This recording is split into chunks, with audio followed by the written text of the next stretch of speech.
Big TV భక్తి సమాచారం WhatsApp ఛానల్లో జాయిన్ అవ్వండి. అన్ని విశేషాలు ఎప్పటికప్పుడు తెలుసుకోండి.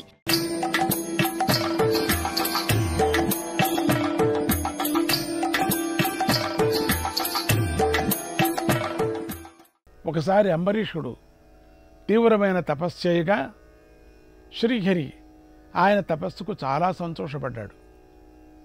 ఆయన కూడా ఎందుకో అంబరీషుడిని పరీక్షిద్దామని విష్ణుమూర్తి ఇంద్రరూపంలో వచ్చి కోరినన్ని వరాలు ఇస్తాను తీసుకో అని బలవంత పెట్టాడు. అంబరీషుడు ఏ వరమూ వద్దన్నాడు. అప్పుడు శ్రీహరి అంబరీషుడు దృఢభక్తికి సంతోషించి నిజరూపంతో సాక్షాత్కరించి తన సుదర్శన చక్రాన్నిచ్చి నీకు ఆపద కలిగినప్పుడల్లా నా చక్రం వచ్చి నిన్ను రక్షిస్తుంది, అడగకనే తాను వద్దో అంటున్నాడు. ఆయన వరం ఇచ్చాడు.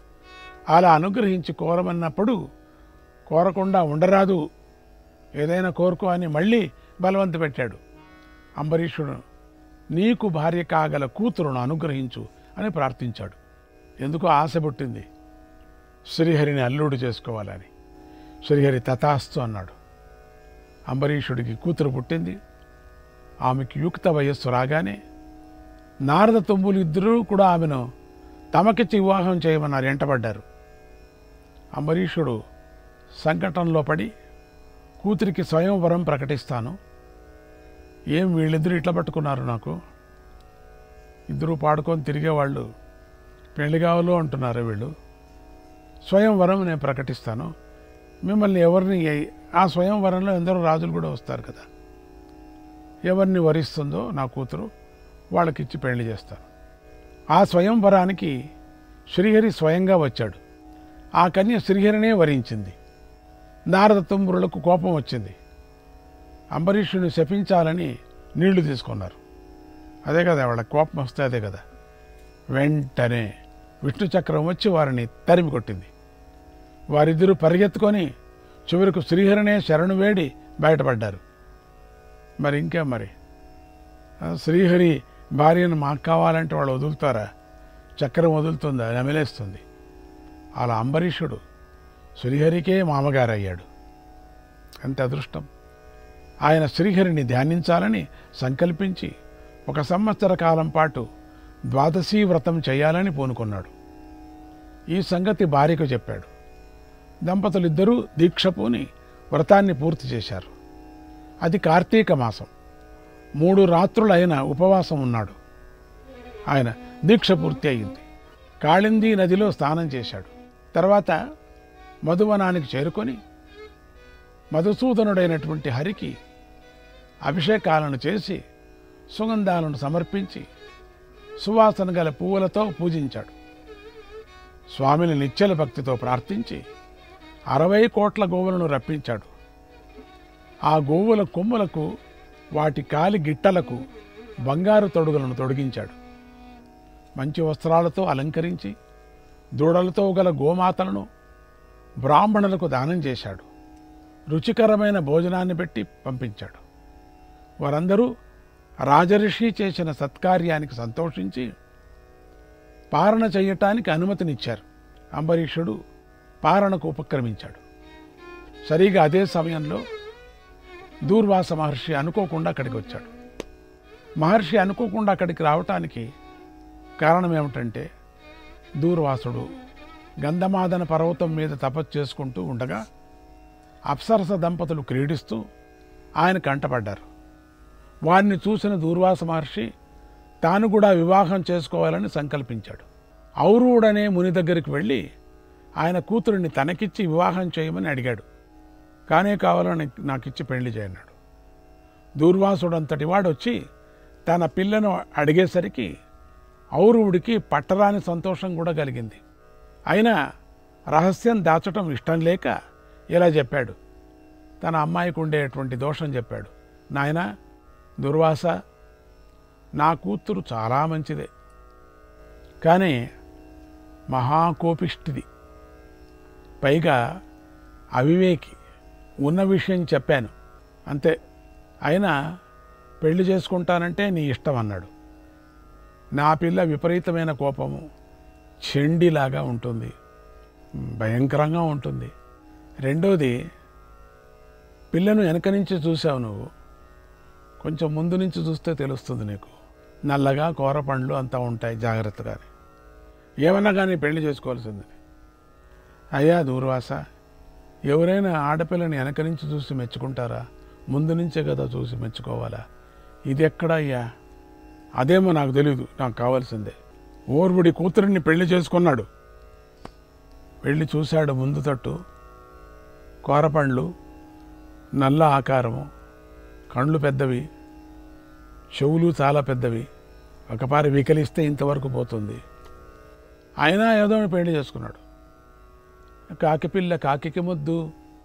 ఆమె పేరు కందళి. ఆమె పెళ్ళైన కొత్తలో బాగానే ఉండేది. కానీ కొద్ది రోజులకు తన నిజస్వరూపాన్ని దూర్వాసునికి చూపించింది. ఆమె గయ్యాళితనానికి దూర్వాసుడు అంతటి వాడే తట్టుకోలేకపోయాడు. అబ్బో బాబోయ్ అని భయపడి సస్తాడు.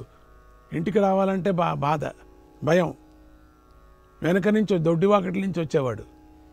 ఆమె చేష్టలకు విసిగిపోయాడు దూర్వాసుడు. ఆమెను మహోగ్రంగా చూశాడు ఒకరోజు. ఆ చూపుకు గందళి, ఆ చూపుకు ఊరికే ఉంటే భస్మం అయిపోయింది, అంతే కాలిపోయింది. కొంతకాలానికి ఔర్వుడు కూతుర్ని చూద్దామని వచ్చాడు, ముద్దు కూతుర్ని. సౌందర్య రాశి ముద్దు కూతురు చూస్తాను వచ్చాడు. దూర్వాసుడి కోపానికి ఆమె బూడిదైపోయిందని తెలుసుకుని ఆగ్రహించి, నువ్వు ఒక రాజు వల్ల అవమానం పొందుతావు అని శపించి నీళ్లు లేకపోయి అక్కడ మట్టే తీసుకొని కొట్టి వెళ్ళిపోయాడు. దూర్వాసుడు జరిగిందంతా మంచికే అనుకున్నాడు. ఏదో ఈ గయ్యాళిపోయిందిలే అనుకున్నాడు అని తలచి ఊరూరికే పెళ్లి చేసుకోవాలనుకున్న పని లేక నోరెత్తకుండా ఉండిపోయాడు.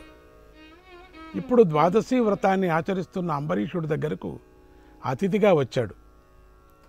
అంబరీషుడు ద్వాదశి పారాయణకు ఉపక్రమిస్తూ ఏకాదశి వ్రతాన్ని స్తుతిస్తున్నాడు.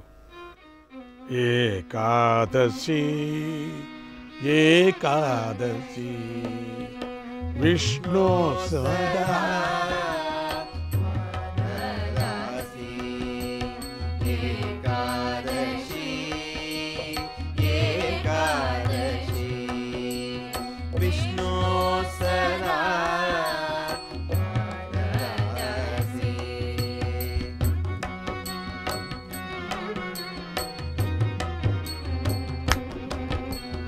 ఉపవాస జాగరణ హరినామ సంస్మరణ.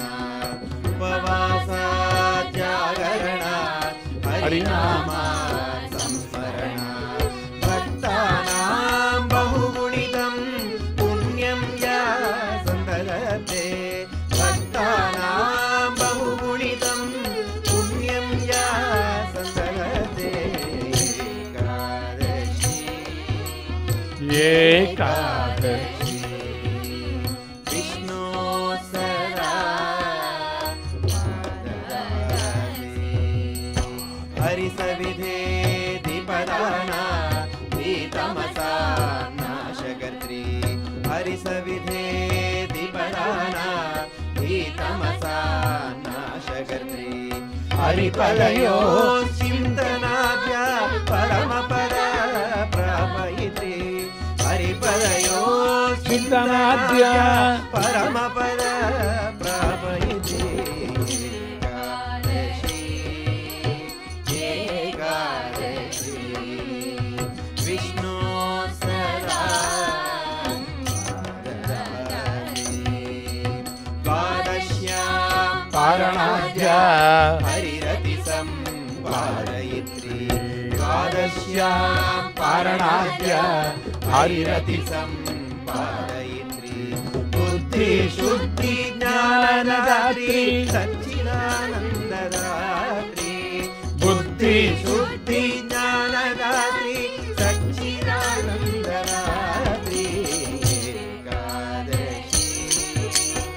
ఏకాదశి ఏకాదశి విష్ణు సదా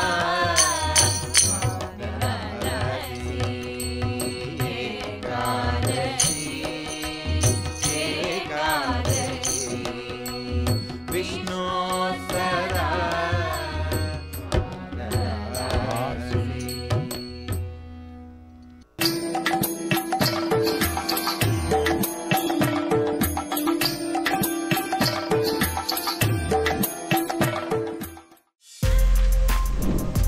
For more videos like this, subscribe Big TV channel.